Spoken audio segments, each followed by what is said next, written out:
Assalamualaikum warahmatullahi wabarakatuh. Jumpa kembali dengan saya, Andrin Kristanto, calon guru penggerak angkatan ke-10. Kali ini saya akan memaparkan terkait tentang aksi nyata modul 2.1 pembelajaran berdiferensiasi di kelas. Sebelum mengenal pembelajaran berdiferensiasi, yang pertama, saya tidak mementingkan keberagaman siswa.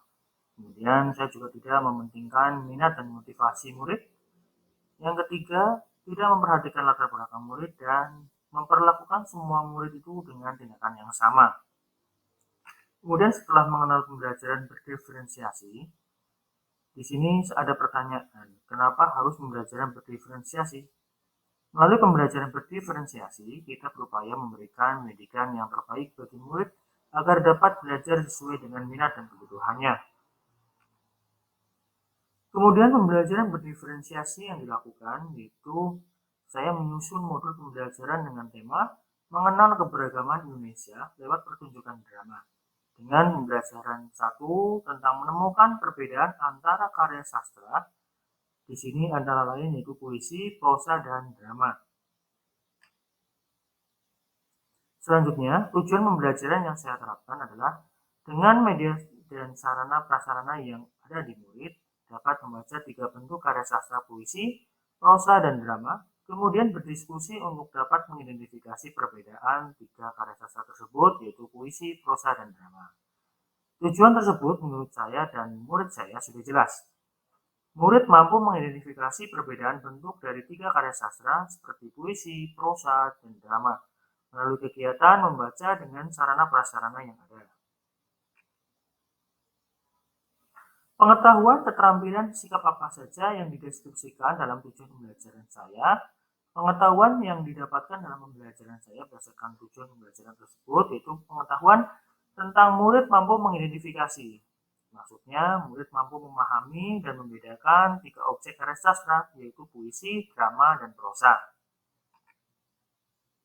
Kemudian untuk keterampilannya, di sini yang didapat oleh murid saya berdasarkan tujuan pembelajaran yang saya ambil, murid mampu menyampaikan ide atau gagasan kepada kelompok dan murid menyampaikan kembali hasil diskusi bersama kelompok ataupun pekerjaannya di hadapan teman-teman yang lain. Dengan demikian, murid mendapatkan keterampilan berbicara. Jadi keterampilan yang saya terapkan di sini adalah mampu menyampaikan ide gagasan kepada kelompoknya dan mampu menyampaikan kembali hasil pekerjaannya kepada siswa yang lain. Di sini adalah keterampilan berbicara.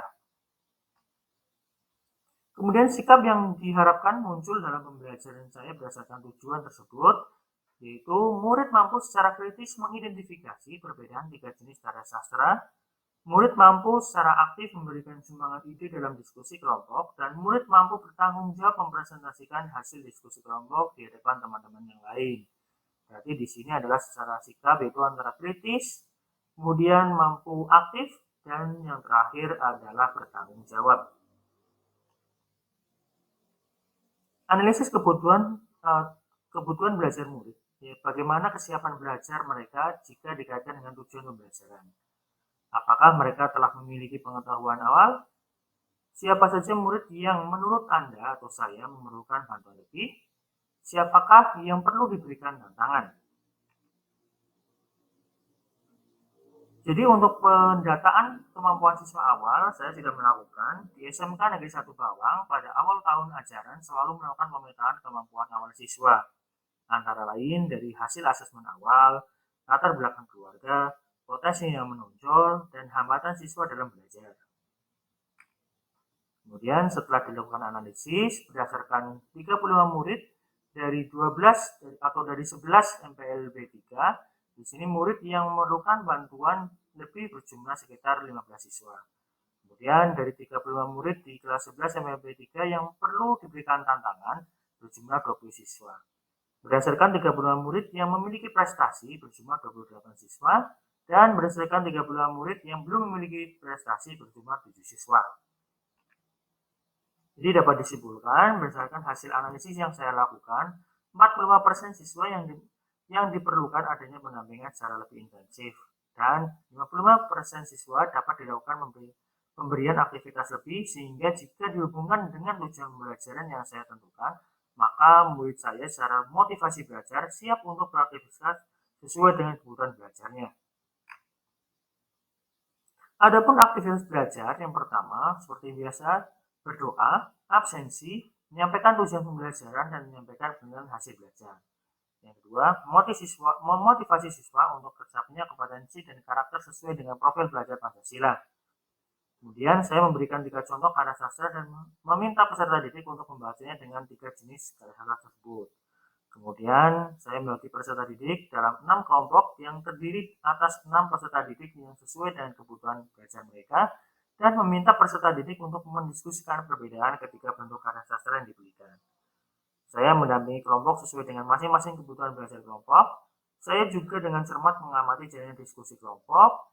Saya memberikan pilihan kepada masing-masing kelompok untuk memilih produk akhir dan saya membimbing untuk membantu hasil belajar kelompok dan yang terakhir saya meminta mempresentasikan hasil belajarnya. Kemudian berdasarkan bentuk diferensiasi pembelajaran di sini, diferensiasi pembelajaran yang saya terapkan yaitu diferensiasi konten, diferensiasi proses, dan diferensiasi produk. Untuk yang pertama, diferensiasi konten, saya memberikan 3 contoh karya sastra dan meminta peserta didik membaca dengan baik ketiga jenis tersebut. Peserta didik akan mengamati ataupun mendata dan mengklasifikasikan perbedaan 3 jenis karya sastra tersebut. Kemudian bentuk diferensi pembelajaran, di sini adalah prosesnya. Saya membagi peserta didik dalam 6 kelompok dan terdiri dari 6 peserta, kemudian meminta mereka untuk mendiskusikan perbedaan karya sastra tersebut. Jadi pembagian kelompok berdasarkan diferensiasi konten di sini, yaitu kelompok 1 dan 2 memiliki kemampuan membaca baik. Jadi di sini saya memberikan untuk menafsirkan ataupun membandingkan dan menggeneralisasi konsep dari 3 jenis karya sastra tersebut. Kemudian untuk kelompok 2 dan 3 dengan kemampuan membaca sedang, di sini saya meminta untuk menafsirkan dan membandingkan isi perbedaan ketiga jenis karya sastra tersebut. Kemudian kelompok 4 dan 6 yang memiliki kemampuan yang kurang, saya hanya meminta untuk menganalisis perbedaannya. Kemudian berdasarkan diferensiasi proses, di sini guru membimbing. Kelompok 1 dan 2 diberikan sedikit arahan, selanjutnya memberikan mereka bekerja secara mandiri dengan kelompoknya. Kemudian untuk kelompok 3 dan 4 diberikan pemahaman sampai mereka mengerti, selanjutnya mereka diminta untuk menyelesaikan pekerjaannya. Kemudian kelompok 5 dan 6 diberikan pengarahan dan dibimbing tentang menganalisis isi ketiga jenis teks karya sastra yang diberikan. Kemudian guru dengan cermat mengamati jalannya diskusi kelompok, jadi jangan hanya langsung tinggal saja. Berdasarkan diferensiasi produk, di sini saya memberikan pilihan kepada masing-masing kelompok, yaitu boleh berupa PowerPoint, infografis, mind map, note, ataupun yang lainnya. Kemudian guru juga bertugas untuk membimbing tentang hasil ataupun produk yang nanti akan dihasilkan oleh kelompoknya. Kelompok 1 dengan 2 cepat tanggap, kreatif dalam membuat karyanya. Kemudian 3 dan 4 memerlukan perintah yang jelas, dan kelompok 5 dan 6 perlu dibimbing untuk membuat produk tersebut. Setelah produknya selesai, maka diminta untuk mempresentasikan hasil karyanya. Kelompok lain diminta untuk menanggapi. Demikian pembelajaran diferensiasi yang saya lakukan. Terima kasih, semoga bermanfaat. Assalamualaikum warahmatullahi wabarakatuh.